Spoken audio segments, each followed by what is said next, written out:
Moody's has maintained South Korea's sovereign credit rating at AA2 with a stable outlook. The rating outlook remains the same as the previous assessment, characterized as stable.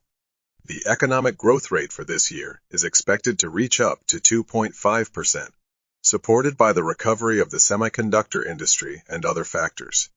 AA2 is the third highest rating in Moody's scale.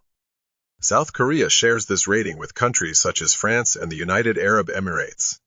Moody's explained that the rating reflects a balanced assessment of South Korea's diversified and competitive economy, its agile policy responses, and strong fiscal capabilities, as well as challenges such as an aging population, productivity slowdown, and geopolitical risks related to North Korea.